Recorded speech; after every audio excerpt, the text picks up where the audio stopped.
Hello everyone, स्वागत करती हूँ आप सभी का आपके अपने यूट्यूब चैनल इंडो पाठशाला पर। आज की इस क्लास में हम लोग डिस्कस करने जा रहे हैं इंपॉर्टेंट क्वेश्चंस को, एमसीक्यूज़ को, और उनका एक्सप्लेनेशन भी होगा और क्वेश्चन होंगे साइंस के अंतर्गत फिजिक्स के। ओके, तो यहाँ पर बहुत ही इंपॉर्टेंट क्वेश्चंस को हम लोग कवर करने जा रहे हैं। जहाँ कहीं भी साइंस सब्जेक्ट पूछा जाता है उन सभी के लिए ये क्लास बहुत ही इंपॉर्टेंट होने वाली है।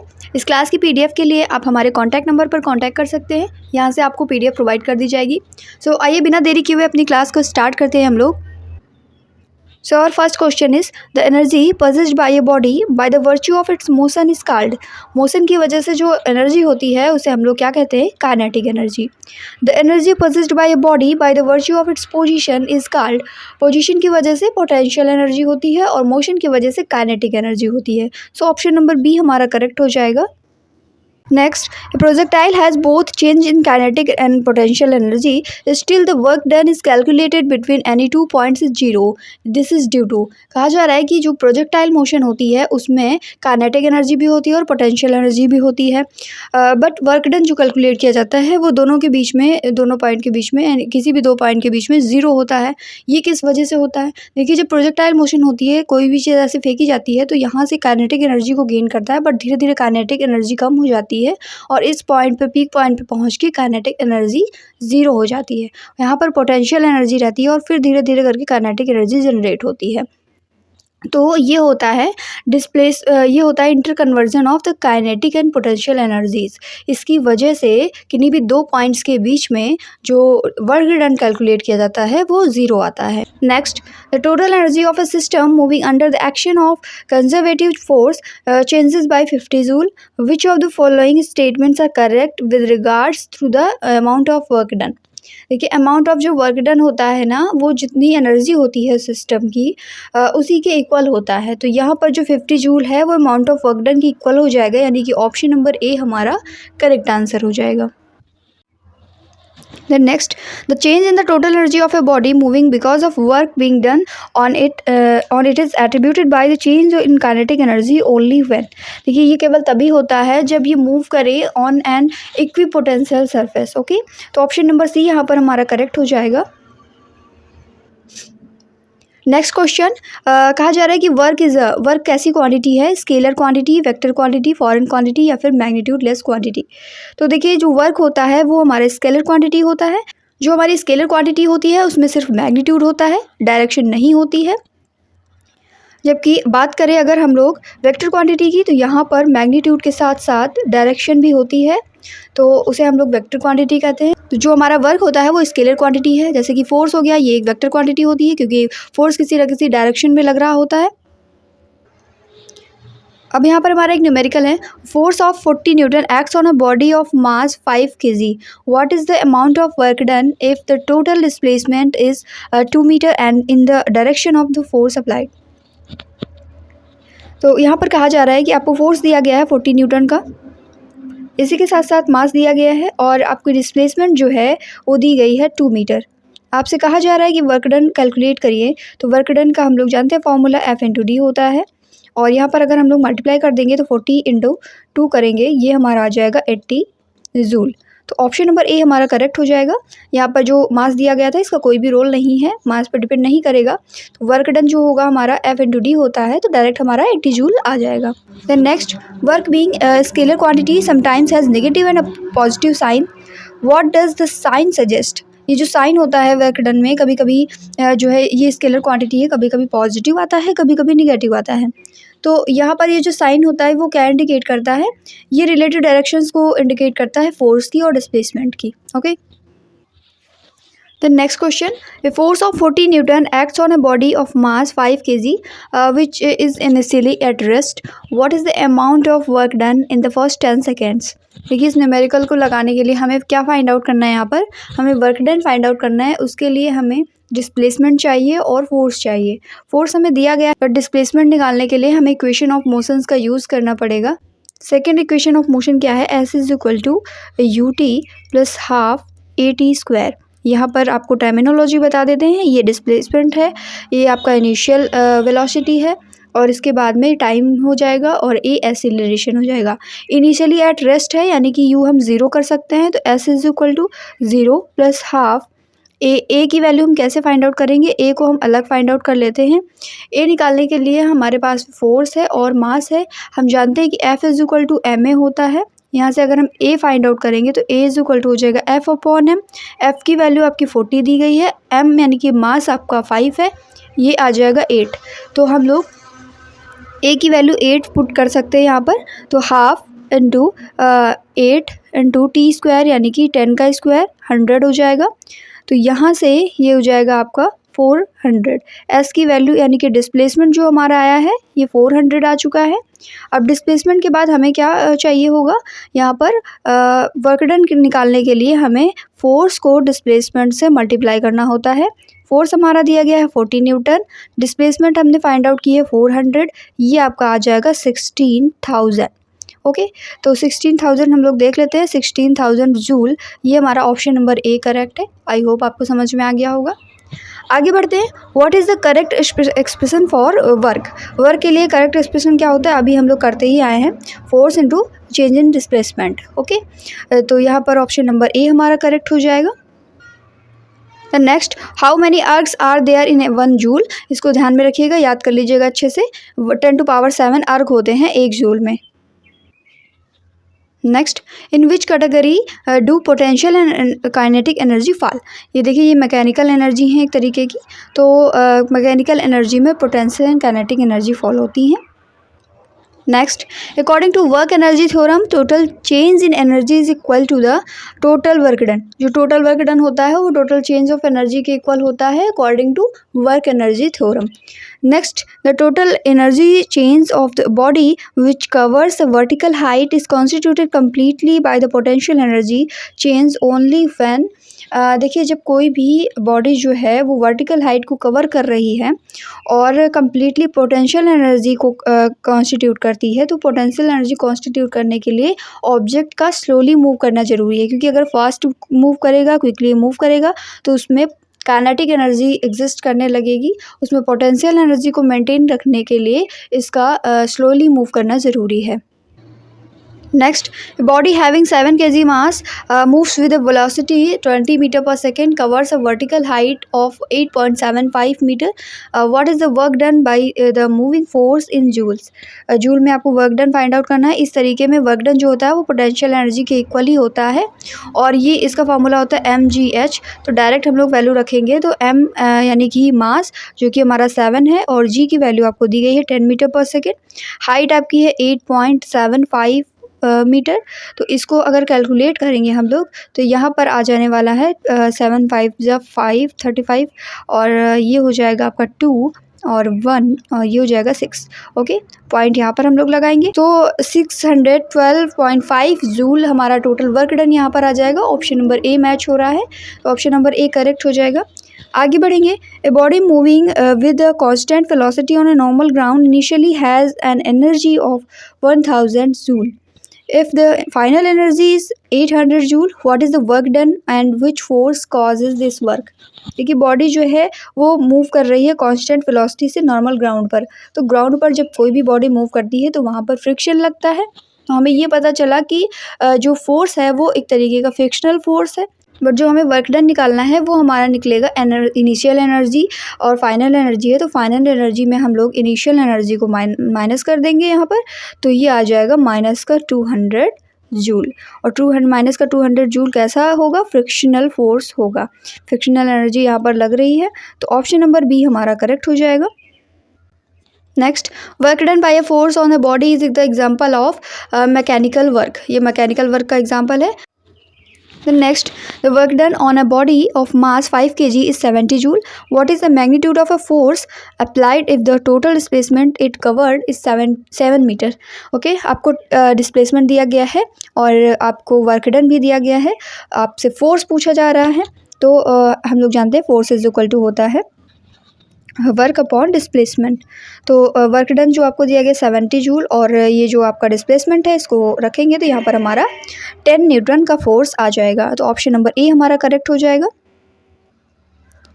From Kepler's law of orbit we can infer the sun is located at. जब हम लोग केपलर लॉ की बात करते हैं ना, तो यहाँ पर जो सन होता है वो इस एलिप्टिकल पाथ के एक फोकस पर होता है।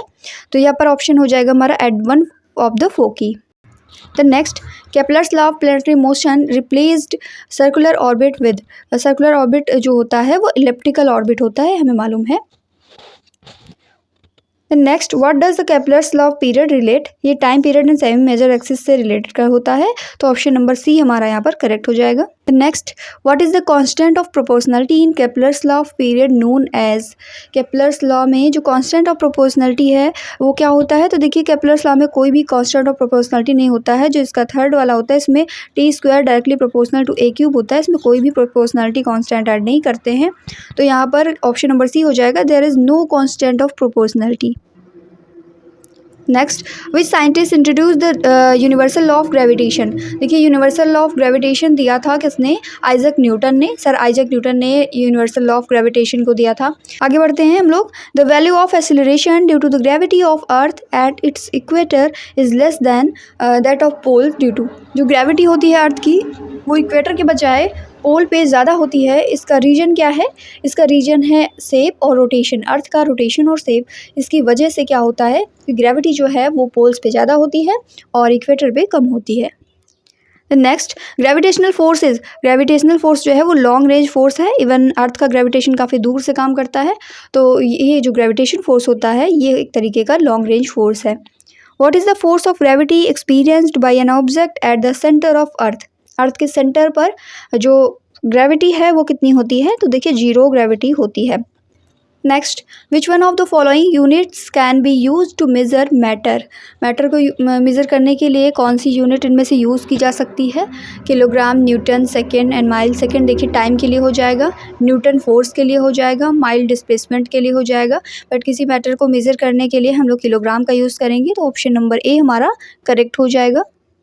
Next, which of the following is the correct relation, 1 kilogram में 100 ग्राम, नो, यहाँ पर 1000 ग्राम होता है, 1 kilogram 1 gram, no, 1 gram is equal to 0.001 kilogram, ये सही हो सकता है, 1 gram is equal to this, no. देखिए जब हम लोग 1 kg की बात करते हैं तो ये होता है 1000 ग्राम्स के इक्वल, तो 1 ग्राम की वैल्यू अगर यहाँ से निकालेंगे तो 1/1000 दैट इज़ 0.001 किलोग्राम. हमें 5 न्यूटन को डाइन्स में कन्वर्ट करना है, तो हमें मालूम होना चाहिए कि 1 newton is equal to 10⁵ dyne के इक्वल होता है. तो हम लोग यहाँ पर अगर 5 न्यूटन की बात करें तो ये हो जाएगा 5 × 10⁵.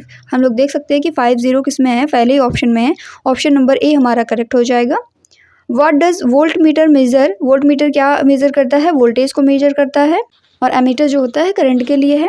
What is the unit of measurement of solid angles, solid angle को मेज़र करने के लिए क्या यूज़ होता है, स्टेरेडियन यूज़ करते हैं हम लोग, और प्लेन एंगल को मेज़र करने के लिए रेडियन का यूज़ किया जाता है. Electromagnetic waves are consider to be which of the following types, इनमें से कौन से टाइप की होंगी इलेक्ट्रोमैग्नेटिक वेव्स, देखिए ये ट्रांसवर्स टाइप की होती हैं, और अगर साउंड वेव्स की बात की जाए तो साउंड वेव्स जो होती हैं वो लॉन्गिट्यूडिनल होती हैं. Next, source of sound moves towards an observer, what happens to the speed of sound in the medium, देखिए अगर कोई भी सोर्स है साउंड का वो ऑब्जर्वर की तरफ मूव कर रहा है तो जो साउंड की स्पीड है उस पर क्या फ़र्क पड़ेगा, तो स्पीड में कोई फ़र्क नहीं पड़ता है, उसकी इंटेंसिटी में फ़र्क पड़ता है.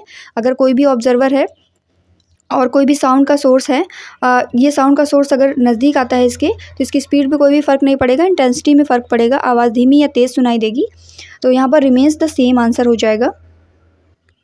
Next, an ice cube is kept on the surface of an aluminium block and other ice cube is on the surface of a plastic block, both blocks have the same temperature, select the statement. आपसे यहाँ पर कहा जा रहा है कि एक ice cube को एक एल्यूमिनियम ब्लॉक में रखा जाता है और दूसरी आइस क्यूब को रखा जाता है प्लास्टिक ब्लॉक में, दोनों का टेम्परेचर सेम है, तो इनमें से कौन सा करेक्ट स्टेटमेंट होगा. Ice will melt faster on aluminium block, ice will melt faster on the plastic block, ice will melt equally fast, no, equally तो नहीं हो सकता.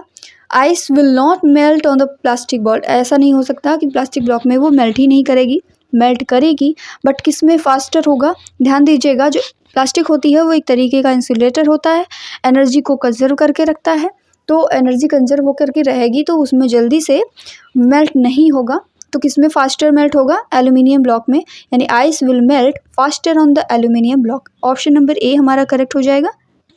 The next, conservation of energy means that, conservation of energy का क्या मतलब हुआ, energy can neither be created nor be destroyed. Okay, option number D correct हो जाएगा। With the increase of temperature the frictional force acting between the surfaces, दो surfaces के बीच में जो अगर इंक्रीज हम करें टेम्परेचर का तो जो फ्रिक्शनल फोर्स है वो क्या होगा, वो डिक्रीज होता है। Next, the helium atoms that have lost 2 electrons are called, helium atom जिन्होंने 2 इलेक्ट्रॉन्स को लॉस किया है उन्हें क्या कहते हैं, उन्हें अल्फा रेस कहा जाता है। ऑप्शन नंबर ए करेक्ट हो जाएगा। What is the approximate height of Jio stationery satellite, एक जियो स्टेशनरी सैटेलाइट की जो अप्रॉक्सीमेट हाइट होती है वो होती है 3500 किलोमीटर्स के around. Next, the inability of a body to change its state of rest और its uniform motion in a straight line is called as, कोई भी बॉडी है अगर वो स्टेट में है तो रेस्ट में रहना चाहती है, अगर वो मोशन में है तो मोशन में रहना चाहती है, इस प्रॉपर्टी को क्या कहते हैं, इस प्रॉपर्टी को इनर्शिया कहा जाता है। Next, which of the following devices can not major distance, इनमें से कौन सी ऐसी डिवाइस है जो डिस्टेंस को मेजर नहीं कर सकती है, तो यहाँ पर प्रोटेक्टर है, ये एंगल को मेजर करता है। इसके बाद जितनी भी दी गई है वर्नियर कैलिपर्स, माइक्रोमीटर्स, रूलर, ये सभी डिस्टेंस को मेज़र करते हैं, जबकि जो प्रोडक्टर है वो एंगल को मेज़र करता है। ऑप्शन नंबर डी हमारा करेक्ट हो जाएगा। How many kilometres make 1 mile, 1 mile में 1.6 किलोमीटर्स होते हैं। How many kilometres make 1 nautical mile, 1 nautical mile में ध्यान में रखेंगे, ऑप्शन नंबर सी हमारा करेक्ट है, 1.852 किलोमीटर्स होते हैं। A little ether on the palm gives a cooling sensation because ether evaporate होता है बहुत जल्दी, इस वजह से कूलिंग सेंसेशन देता है, तो इवेपोरेशन हो जाएगा यहाँ पर, इवेपोरेट करता है ये। During summer we feel comfortable under a fan because, हम फैन के नीचे कंफर्टेबल फील करते हैं गर्मियों में क्योंकि ये एयर को मोशन में सेट करता है और इसी के साथ साथ इवेपोरेशन बढ़ाता है स्वेट का, जो भी हमारे बॉडी में पसीना होता है, जिसकी वजह से हम कंफर्टेबल फील करते हैं। ऑप्शन नंबर बी हमारा करेक्ट हो जाएगा। Next, perspiration is the maximum when, perspiration कब मैक्सिमम होगा, जब टेम्परेचर हाई होगा और ह्यूमिडिटी हाई होगी। हाई ह्यूमिडिटी में पर्सिपिरेशन अच्छा होता है और टेम्परेचर की भी नीड होती है, यानी कि फर्स्ट एंड सेकंड दोनों हो जाएगा। और तीसरा कह रहा है ह्यूमिडिटी इज़ लो, तो ये नहीं हो सकता, यानी कि ऑप्शन नंबर हमारा 1 और 2 के लिए बी ऑप्शन सही हो जाएगा। The next, equal volumes of all gases contain equal number of molecules under similar conditions of the temperature and pressure. Which law say this? ये कौन सा लॉ कहता है कि equal volumes of all gases contain equal number of molecules, ये कहता है Avogadro law. The next, when light from some sources enters in the Earth's atmosphere, it gets scattered. Which among the following is the reason behind scattering? Scattering के पीछे कौन सा reason है, क्योंकि हमारे अर्थ के एनवायरनमेंट में बहुत सारे dust particle, smoke and gas molecules होते हैं, तो उन्हीं की वजह से जो हमारा जो लाइट है, लाइट सोर्स से निकली हुई लाइट है, वो स्कैटर हो जाती है। Which among the following is true for TIR? Total internal reflection के लिए कौन सी चीज़ें ज़रूरी हैं, तो देखिए टोटल इंटरनल रिफ्लेक्शन के लिए ज़रूरी है कि जो हमारा रे है वो पास होनी चाहिए from denser to rarer medium, यानी ऑप्शन नंबर बी हमारे यहाँ पर दिख रहा है। तो ऑप्शन नंबर बी हमारे यहाँ पर करेक्ट है, ray passing from denser to rarer medium and not able to pass the rarer medium at an angle greater than the critical angle. Okay, तो ये कंडीशन ध्यान में रखेंगे टोटल इंटरनल रिफ्लेक्शन के लिए। The value of acceleration due to gravity of earth at the equator is less than that of pole, देखिए question repeat हो गया है, shape and rotation of earth की वजह से क्या होता है, acceleration due to gravity earth की जो है वो इक्वेटर में लेस होती है than that of pole. Next, which of the following laws of motion is related to inertia, inertia से कौन सा रिलेटेड है, यहाँ पर ऑप्शन नंबर ए है, फर्स्ट लॉ है इनर्सिया का कि कोई भी अगर बॉडी है वो रेस्ट में है तो रेस्ट में रहना चाहती है, अगर मोशन में है तो वो मोशन में ही रहने की टेंडेंसी रखती है। The next question, which law of Newton helps in finding the force on a body, किसी भी बॉडी में फोर्स को फाइंड आउट करने के लिए न्यूटन का सेकंड लॉ हम लोग जानते हैं, F = ma होता है, तो इससे हम फोर्स फाइंड आउट कर सकते हैं, यानी कि न्यूटन का सेकंड लॉ इंपॉर्टेंट होगा। ऑप्शन नंबर बी हमारा करेक्ट हो जाएगा। What is the value of universal gravitational constant, जिसे हम लोग कैपिटल जी से डिनोट करते हैं, इसकी वैल्यू क्या होती है, 6.67 × 10⁻11 न्यूटन मीटर स्क्वायर पर किलोग्राम स्क्वायर, तो ऑप्शन नंबर बी हमारा यहाँ पर करेक्ट है। The next, the value of universal gravitational constant changes is which of the following medium, कौन से मीडियम में यूनिवर्सल ग्रेविटेशनल कांस्टेंट की वैल्यू चेंज होती है, देखिए ये एक तरीके का कांस्टेंट है और ये मीडियम से इंडिपेंडेंट होता है, तो इसकी वैल्यू कभी भी चेंज नहीं होती है। What material were the spheres made up in the Henry Cavendish experiment. Henry Cavendish experiment जो था उसमें कौन से मटेरियल का से स्फीयर मेड किए गए थे, तो लेड से बने हुए थे, शीशे से बने हुए थे। The next, which among the following principle is used by bats. जो चमगादड़ होते हैं उनके माध्यम से कौन सा यहाँ पर जो प्रिंसिपल है वो यूज़ किया जाता है, तो वो सोनार है, sound navigation and ranging. Radar जो होता है रेडियो डिटेक्टिंग एंड रेंजिंग होता है। ऐसा कौन सी चीज़ है जो जिसमें सोनार और रडार दोनों का यूज़ होता है, तो वो होता है submarine. The next question, which among the following is true regarding sound waves. Sound waves के लिए क्या ज़रूरी है, देखिए हमें पता है कि साउंड वेव्स जो होती हैं वो लॉन्गिट्यूडिनल होती हैं, तो लॉन्गिट्यूडिनल होने के साथ साथ इनमें मीडियम की ज़रूरत भी होती है। सो ऑप्शन नंबर सी हमें यहाँ पर दिख रहा है, they are longitudinal waves and material medium is required for their propagation. उनको चलने के लिए मटेरियल मीडियम की ज़रूरत होती है, क्योंकि जो निर्वात होता है, जो हमारा वैक्यूम होता है, वहाँ पर साउंड वेव्स ट्रेवल नहीं कर सकती हैं। लाइट वेव्स ट्रेवल कर सकती हैं बट साउंड वेव्स ट्रेवल नहीं करती हैं। तो हमें एक मटेरियल मीडियम की ज़रूरत होगी और वेव्स कैसी होंगी, लॉन्गिट्यूडिनल होंगी।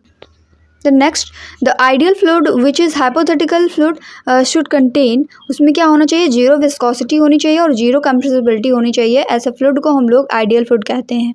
ऑप्शन नंबर सी करेक्ट हो जाएगा। The scalding with the steam is more severe than the scalding by the boiling water because of steam contains more energy than boiling water। देखिए जो स्टीम से जलना होता है यानी भाप जब लगती है तो वो ज़्यादा हानिकारक होता है दैन बॉइलिंग वाटर से, क्योंकि जो स्टीम होती है उसका टेम्परेचर बहुत हाई होता है, वो बहुत ज़्यादा एनर्जी को कंज्यूम करता है। तो steam contains more energy. Option number C हमारा करेक्ट हो जाएगा। The next, the quantity of water vapor that the atmosphere can hold is independent of temperature, increases with the increase of temperature, decreases with the increase of temperature और fluctuates with the increase of temperature।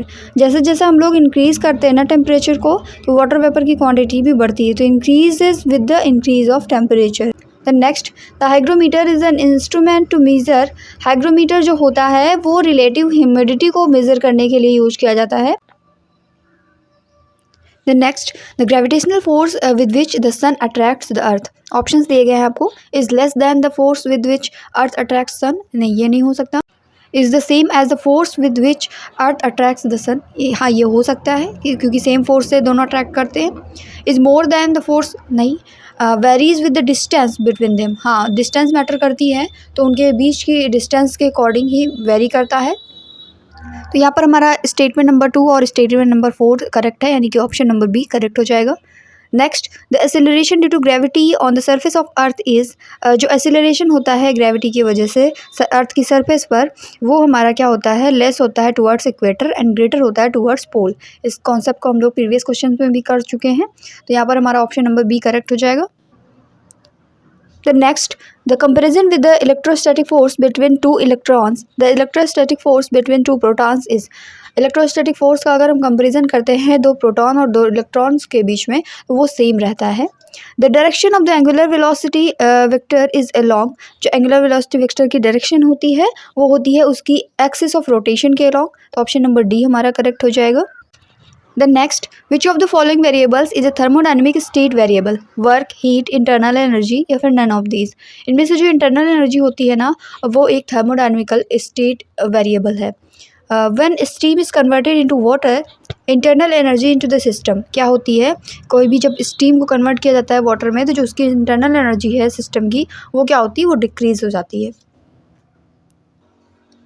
Which of the following phenomena is reversible, कौन सी इसमें phenomena है जो कि reversible है, waterfall reversible नहीं है। Charging of battery ये रिवर्सिबल है। Rusting of iron by chemical change ये रिवर्सिबल नहीं है। और production of heat bye rubbing of hands ये भी जो है रिवर्सिबल नहीं है। Which of the following is true about an isobaric process, volume constant है, प्रेशर कांस्टेंट है, टेम्परेचर कांस्टेंट है या फिर नो ट्रांसफर ऑफ हीट। यहाँ पर प्रेशर कांस्टेंट होता है आइसोबारिक प्रोसेस में, ध्यान में रखिएगा। आइसोबारिक बार क्या होता है, प्रेशर मापने की यूनिट है, तो यहाँ पर प्रेशर कांस्टेंट होगा, इस तरीके से भी याद रख सकते हैं। कौन सा ऐसा थर्मोडायनेमिक वेरिएबल है जिसकी वैल्यू किन्हीं दो सिस्टम्स के लिए थर्मल इक्विलिब्रियम में सेम होती है, तो वो होता है temperature. Zeroth law of thermodynamics क्या कहता है कि टेम्परेचर जो है किन्हीं भी दो सिस्टम्स के लिए थर्मल इक्विलिब्रियम में क्या होता है, सेम होता है। The internal energy of an ideal gas depends upon, जो आइडियल गैस की इंटरनल एनर्जी होती है वो किस बात पर डिपेंड करेगी, ओनली इट्स टेम्परेचर, केवल टेम्परेचर पर डिपेंड करेगी। ऑप्शन नंबर सी करेक्ट हो जाएगा। The next, magnetic needle is kept in a non uniform amazement field it experiences, जो हमारा फील्ड है ना वो नॉन यूनिफॉर्म है। अगर यूनिफॉर्म होता है तो किसी एक डायरेक्शन में मुड़ जाती है, बट नॉन यूनिफॉर्म है, इसकी वजह से वो फोर्स तो फील करेगी और इसी के साथ साथ वो टॉर्क भी फील करेगी। ओके, तो ऑप्शन नंबर ए हमारा करेक्ट हो जाएगा। A moving body on earth ordinarily comes to rest by itself because of, कोई भी रोल करती हुई या मूव करती हुई बॉडी जो अर्थ में है वो रेस्ट में आ जाती है। उसका रीज़न क्या है, उसका रीज़न होता है फ्रिक्शन, क्योंकि जो ज़मीन का फ्रिक्शन लगता है नीचे से, फ्रिक्शनल फोर्स, उसकी वजह से वो बॉडी जो मूविंग बॉडी है वो अपने रेस्ट पोजीशन में आ जाती है। तो ऑप्शन नंबर बी करेक्ट हो जाएगा। Next, pick out the vector quantity, इसमें से हमें वेक्टर क्वांटिटी बतानी है। तो एनर्जी स्केलर होती है, एंगल भी स्केलर, एंगुलर मोमेंटम जो हो जाएगा वो एक वेक्टर क्वांटिटी है। Option number B. The next, the horse pulls the cart because of, horse जो है वो कार्ट को पुल कर लेता है, इसका रीज़न क्या हो सकता है। ऑप्शन नंबर सी यहाँ पर हमारा करेक्ट है। The force that the ground exerts on the horse, horse पर ग्राउंड जो है वो जो फोर्स एग्जर्ट करता है उसकी वजह से हॉर्स पुल कर लेता है कार्ट को। Okay, the next, choose the only scalar quantity from the following, energy, torque, momentum या फिर फोर्स। अभी हम लोगों ने ऊपर के क्वेश्चन में भी देखा था एनर्जी क्या थी, एक स्केलर क्वांटिटी थी जिसमें मैग्नीट्यूड होता है बट कोई भी डायरेक्शन नहीं होती है। फोर्स हो गया जैसे ये एक वेक्टर क्वांटिटी है। इसी के अलावा एंगुलर मोमेंटम था, वो भी वेक्टर क्वांटिटी है। ओके, टॉर्क भी वेक्टर क्वांटिटी है, मोमेंटम है, फोर्स है, ये सभी वेक्टर क्वांटिटीज़ हैं, बट जो एनर्जी है वो स्केलर क्वांटिटी है। ऑप्शन नंबर ए हमारा करेक्ट हो जाएगा। The next, a ball moving with uniform velocity comes to rest in a distance of 72 meter in 6 seconds. Its initial velocity and retardation are आपको यहाँ पर distance दी गई है, s की वैल्यू दी गई है 72 और आपको टाइम दिया गया है 6 सेकेंड। 72 मीटर एंड 6 सेकंड्स का टाइम दिया गया है। आपको इनिशियल वेलोसिटी एंड रिटार्डेशन पूछा जा रहा है। तो हम यहाँ पर इक्वेशन ऑफ मोशंस को अगर अप्लाई करते हैं, पहली इक्वेशन ऑफ मोशन क्या है, v is equal to u plus A T, इसके थ्रू हम लोग क्या करेंगे, एक रिलेशन फाइंड आउट करेंगे। देखिए ये रेस्ट में आ जा रहा है, यानी कि जो इसकी फाइनल वेलोसिटी है वो ज़ीरो हो जाएगी। इनिशियल वेलोसिटी हमें फाइंड आउट करनी है, तो v की वैल्यू हम ज़ीरो रख सकते हैं। v zero is equal to हो जाएगा u plus A T, A हमें मालूम नहीं है और t हमें पता है 6 सेकेंड, तो 6a हो जाएगा, यानी u की वैल्यू हम फाइनली यहाँ से निकाल पाए हैं माइनस का 6a। इस रिलेशन को हम यूज़ कर सकते हैं इक्वेशन ऑफ मोशन में, सेकेंड इक्वेशन ऑफ मोशन में। अब हम लोग क्या करते हैं, सेकेंड इक्वेशन ऑफ मोशन देखते हैं क्या होती है। s is equal to U T plus half A T square, यहाँ पर u की जगह पे हम माइनस 6a पुट कर देंगे, तो s इज इक्वल टू हो जाएगा minus 6at plus half A T, यहाँ पे स्क्वायर है, और इसमें क्या करेंगे हम वैल्यू सारी पुट कर देंगे। s की वैल्यू हमारे पास में 72 है 72 पुट कर दिया, इसके बाद माइनस 6a और t की वैल्यू भी 6 है, प्लस हाफ a और t स्क्वायर, यानी कि हो जाएगा ये 36। ओके, ये हो जाएगा 18 और यहाँ से 6 6 36 और 72 is equal to minus 36a plus 18a, तो ये हो जाएगा हमारी यहाँ से वैल्यू आ जाएगी माइनस का 18a 72a की वैल्यू फाइंड आउट करेंगे, तो यहाँ से आ जाएगा a की वैल्यू आ जाएगी -4। रिटार्डेशन है इसलिए माइनस में आया है, तो अब a की वैल्यू कहीं भी पुट करके यहाँ पे डायरेक्ट पुट कर लीजिए u की वैल्यू में।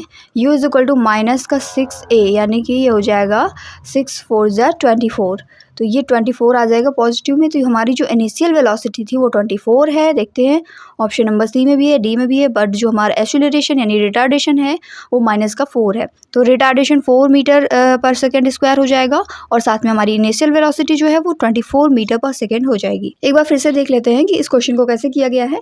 यूनिफॉर्म वेलोसिटी से मूव कर रही है कोई भी बॉल और रेस्ट में आ जाती है at the distance of 72 metres and in 6 seconds.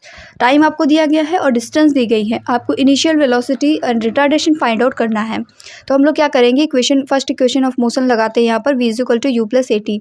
इसके थ्रू हमें u की वैल्यू a के रिलेशन में मिल जाएगी, यानी u इक्वल टू माइनस का 6a। अब हम लोग सेकेंड इक्वेशन ऑफ मोशन को अप्लाई करेंगे यहाँ पर, s equal to U T plus half A T square. इसको अप्लाई करेंगे तो यहाँ पर जो u की वैल्यू थी -6a, इसको पुट कर देंगे डायरेक्ट। यहाँ से हमें मिलेगा a की वैल्यू जो कि माइनस में निकलेगी, क्योंकि ये रिटार्डेशन है। रिटार्डेशन क्या होता है, माइनस में होता है एक्सीलरेशन, और ये आ जाएगी -4, और इसको पुट कर देंगे डायरेक्ट u में। हमें u फाइंड आउट करना था और हमें a फाइंड आउट करना था, दोनों ही हमने निकाल लिए हैं। ऑप्शन नंबर डी यहाँ पर मैच हो रहा है। ठीक है। If the distance between two charges is hard, मतलब कि जो दो चार्जेस के बीच की डिस्टेंस है, मान लीजिए Q1 है और ये Q2 है, इनके बीच की डिस्टेंस R अगर लेते हैं हम लोग, इसको अगर हाफ कर दिया जाए, then the force between them becomes, force और डिस्टेंस में जो रिलेशन होता है वो इन्वर्सली प्रोपोर्शनल का होता है। तो यहाँ पर अगर हम जैसे ही इसको हाफ करते हैं, यानी कि ऊपर चला जाएगा यहाँ पे 4, तो 4 टाइम्स हो जाएगा आपका फोर्स। ठीक है, तो ऑप्शन नंबर सी हमारा करेक्ट हो जाएगा। The next, particle of mass m moves in a circular path of radius r at constant speed v. Its kinetic energy, kinetic energy का जो फॉर्मूला होता है वो होता है हाफ एम वी स्क्वायर। तो काइनेटिक एनर्जी हमारी हो जाएगी half M V square. Option number C correct है। आगे बढ़ेंगे। Which of the following statements is incorrect? The mass of a body is not the same as its weight. Mass is a measure of quantity of matter, whereas weight is a force. Mass of a body varies from place to place, but its weight remains constant. In the MKS system, mass is expressed in kilogram and weight is in Newton. इसमें से कह रहा है कौन सा incorrect है। Option number सी जो दिया गया है वो इनकरेक्ट है, क्योंकि जो किसी भी बॉडी का मास होता है वो प्लेस टू प्लेस चेंज नहीं होता, वो सेम रहता है, बट इसका जो वेट है वो आपका चेंज होता है। इसमें बात उल्टा कही गई है। ठीक है, तो ऑप्शन नंबर सी हमारा करेक्ट हो जाएगा। Next, with increase of temperature the frictional force acting between two surfaces. जैसे जैसे हम लोग टेम्परेचर बढ़ाते हैं तो किन्हीं दो सर्फेसेस के बीच में लगने वाला फ्रिक्शनल फोर्स जो है वो क्या करता है, वो डिक्रीज होता है। Next, gravitational constant is an example of, gravitational constant जो है वो डायमेंशनल कांस्टेंट का एक एग्जांपल है। The next, the nucleus of an atom consist of, किसी भी एटम के न्यूक्लियस में क्या क्या होते हैं, न्यूक्लियस में प्रोटॉन भी होते हैं, न्यूक्लियस में न्यूट्रॉन भी होते हैं। तो ये आपका जो है ऑप्शन नंबर डी करेक्ट हो जाएगा। और इलेक्ट्रॉन इसके बाहर जो है चक्कर लगाते रहते हैं। 1 torr is equivalent to how many mm of mercury. 1 torr जो होता है वो 1 mm ऑफ मरकरी के इक्वल होता है। A vehicle moving in a circular path experiences, अगर कोई भी चीज़ है, वो कोई भी व्हीकल है वो सर्कुलर पाथ में मूव कर रहा है, तो वो एक सेंट्रीपिटल फोर्स को एक्सपीरियंस करता है। ओके, ऑप्शन नंबर ए हमारा करेक्ट हो जाएगा। Next, which among the following instruments used in forensic sciences is popular as lie detector. Lie detector के रूप में कौन सा फेमस है, तो पॉलीग्राफ है। पॉलीग्राफ क्या होता है कि अगर कोई भी व्यक्ति झूठ बोल रहा है तो झूठ पकड़ने का यंत्र है एक तरीके का। ये फॉरेंसिक साइंसेज में यूज़ होता है, तो ये क्या कहलाता है, लाई डिटेक्टर, जिसे हम लोग पॉलीग्राफ कहते हैं। An electrical fuse is use to interrupt excessive, जो इलेक्ट्रिकल फ्यूज़ होता है वो किस लिए यूज होता है, तो इलेक्ट्रिकल फ्यूज़ हमारा जो यूज़ होता है वो इंटरप्ट करता है एक्सेसिव करंट को। ऑप्शन नंबर बी हमारा करेक्ट हो जाएगा यहाँ पर। The next, which among the following is known as the first electronic amplification device.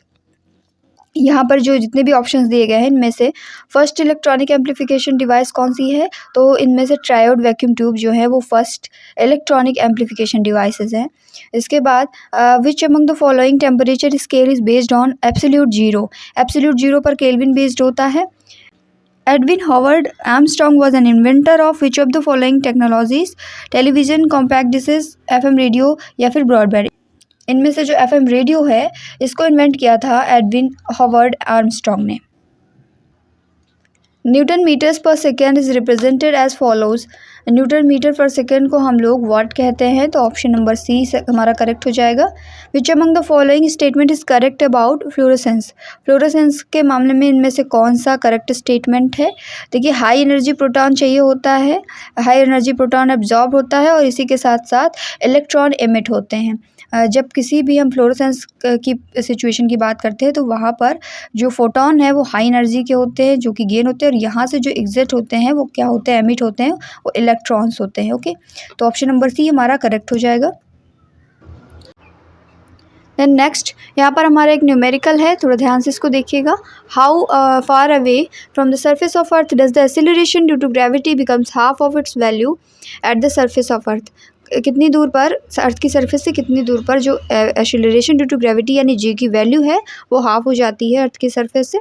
तो हम लोग यहाँ पर एक फॉर्मूला अप्लाई करेंगे, कौन सा, G dash is equal to G and R upon R plus H. यहाँ पर आर अर्थ की रेडियस है, आप कैपिटल भी ले सकते हैं, होल स्क्वायर, और यहाँ भी स्क्वायर रहेगा। तो इस फॉर्मूले को अप्लाई करेंगे हम लोग। यहाँ पर जो जी डैश है वो हाफ़ होना है जी से, तो यहाँ पर हम लोग हाफ़ जी इसको लिख सकते हैं, जी ये हो जाएगा R square upon R plus H का होल स्क्वायर। ठीक है, जी से जी कैंसिल कर देंगे तो आर प्लस एच की वैल्यू यहाँ से आ जाएगी आर इंटू रूट टू। तो रूट टू जो है इसकी वैल्यू क्या होती है 1.414, तो 1.414 आर, और यहाँ पर एक आर इधर आएगा हमारा जब हम एच की वैल्यू निकालेंगे। तो एच हमारा हो जाएगा 0.414 और आर। ओके, तो जो हमारी डिस्टेंस है वो इक्वल हो जाएगी 0.414 टाइम्स ऑफ द रेडियस। ठीक है, तो हमारी जो हाइट है यानी कि रेडियस के बाद जब हम लोग सरफेस के ऊपर जाते हैं, रेडियस कहाँ तक होती है, अगर हम अर्थ की बात करते हैं तो अर्थ के सेंटर पॉइंट से लेकर के इसकी सरफेस तक ही हम लोग इसकी रेडियस को कंसीडर करेंगे एज अ स्फीयर। अगर मान लें अर्थ को, तो इसकी सरफेस पर इसकी रेडियस ख़त्म, उसके बाद रेडियस के बाद जो हाइट हम मेज़र कर रहे हैं ना, जहाँ पर ग्रेविटी हाफ होनी है, तो वो हाइट जो है वो कितनी आएगी, उसकी रेडियस का 0.414 टाइम्स आएगी। तो ऑप्शन नंबर डी हमारे यहाँ पर करेक्ट हो जाएगा। एक बार फिर से देख लेते हैं इसको कैसे करेंगे। देखिए, हमें दिया गया है कि हमें पूछा गया है कि how far away from the surface of earth does the acceleration due to gravity becomes half. G की वैल्यू कहाँ पर हाफ हो जाएगी ये बताना है हमें अर्थ की सरफेस के ऊपर। तो एक फॉर्मूला हमारे पास होता है G dash is equal to G R square upon R plus H का होल स्क्वायर। ठीक है, इसमें हम क्या करेंगे, जी डैश हमें हाफ रखना है तो हाफ जी हो जाएगा, जी से जी कैंसिल कर दिया। कुल मिला के हमें यहाँ पर एच की वैल्यू फाइंड आउट करनी है, तो एच की वैल्यू हम लोगों ने निकाल ली है, रूट टू की वैल्यू रख देंगे और इस तरीके से हमारा आंसर आ गया। हमारा नेक्स्ट क्वेश्चन है, rocket works on the principle of conservation of. Rocket जो है वो कौन से प्रिंसिपल पर वर्क करता है, principle of conservation of linear momentum पर वर्क करता है, ध्यान रखेंगे। ऑप्शन नंबर सी करेक्ट हो जाएगा। On which of the following inertia of an object depends, mass पर डिपेंड करता है। A person who is pulling a bucket filled with water falls behind with the sudden break of the rope. Which of the following law of Newton comes into action? खींच रहा है अगर कोई भी बाल्टी को, अगर वो पीछे से गिर जाती है, अचानक से रस्सी टूट जाती है तो बाल्टी नीचे गिर जाती है। इसका रीज़न क्या होता है, थर्ड लॉ यहाँ पर एक्शन रिएक्शन वाला लॉ वर्क कर रहा है। Next, on which of the following the jet engine works. जो जेट इंजन होते हैं वो कंजर्वेशन ऑफ लीनियर मोमेंटम पे ही डिपेंड करते हैं। अभी हम लोगों ने रॉकेट के बारे में भी पढ़ा था, तो कंजर्वेशन ऑफ लीनियर मोमेंटम ही इसका करेक्ट आंसर हो जाएगा। विच among the following is in action in the process of liquid rising in the syringe when the piston is pulled up. तो यहाँ पर क्या चीज़ काम करती है, एटमॉस्फेरिक प्रेशर काम करता है, तो ऑप्शन नंबर सी हमारा करेक्ट हो जाएगा। Which among the following character of mercury makes it suitable to use barometers instead of water? जो मरकरी की high density and low vapour pressure है, यही उसको क्या करता है, सुटेबल बनाता है to use in barometers instead of water. Transition from the solid to gas phase with no intermediate liquid stage is called. बीच में कोई भी लिक्विड स्टेट ना आए और गैस जो हमारा सॉलिड है उसको डायरेक्ट गैस में कन्वर्ट कर दिया जाए, बीच में कोई भी लिक्विड की फेज़ नहीं आए, डायरेक्ट का जो कन्वर्जन होता है उसे हम लोग सब्लिमेशन कहते हैं, हिंदी में ऊर्ध्वपातन कहा जाता है। Next, which among the following works while we wipe with a towel. अगर हम लोग एक टॉवल से पोंछते हैं तो वहाँ पर कैपिलरी एक्शन वर्क कर रहा होता है। Water is heated vapour pressure will.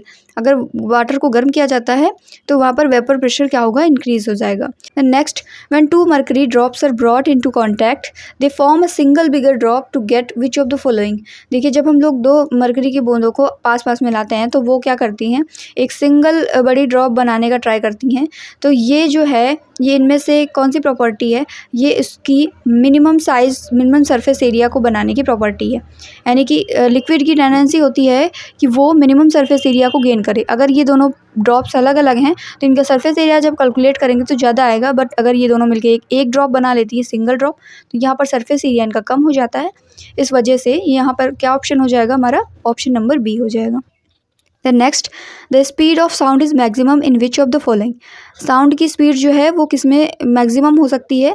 देखिए डेंसर मीडियम में ज़्यादा होती है, यहाँ पर एयर वाटर, तो वाटर में ही होगी क्योंकि एयर जो है वो रेयर मीडियम है, वाटर ही यहाँ पर डेंसर मीडियम दिख रहा है, तो यहाँ पर क्या हो जाएगा, स्पीड ऑफ साउंड मैक्सिमम होगी वाटर में इन ऑप्शंस के अकॉर्डिंग। अगर ऐसे देखा जाए तो सॉलिड में जो है सबसे ज़्यादा होती है।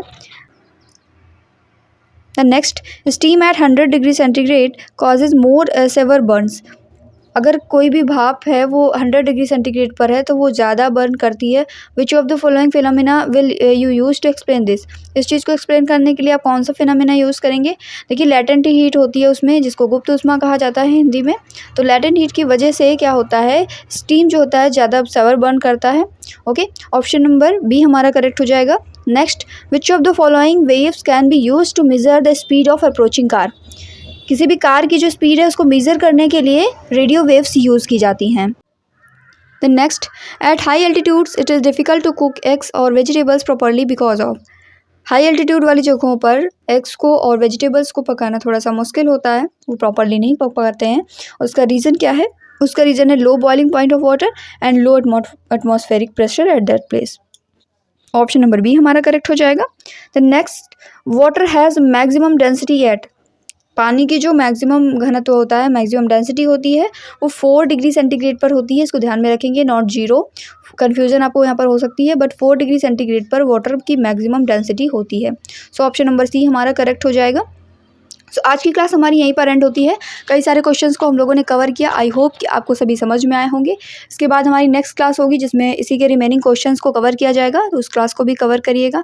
अगर वीडियो अच्छी लगी तो वीडियो को लाइक करना ना भूलें, चैनल को सब्सक्राइब कर लें और बेल आइकन को प्रेस कर लें। हमारे करंट अफेयर्स की पीडीएफ्स के लिए आप टेलीग्राम ग्रुप को ज्वाइन कर सकते हैं और इस क्लास की पीडीएफ के लिए दिए गए कॉन्टैक्ट नंबर पर आप कॉन्टैक्ट भी कर सकते हैं। इसी तरीके के इंपॉर्टेंट सेशंस से जुड़े रहने के लिए हमारे चैनल को सब्सक्राइब करना ना भूलें और बेल आइकन को भी प्रेस कर लें ताकि जो वीडियोस की नोटिफिकेशन है वो सबसे पहले आप तक पहुंच सके। Thank you.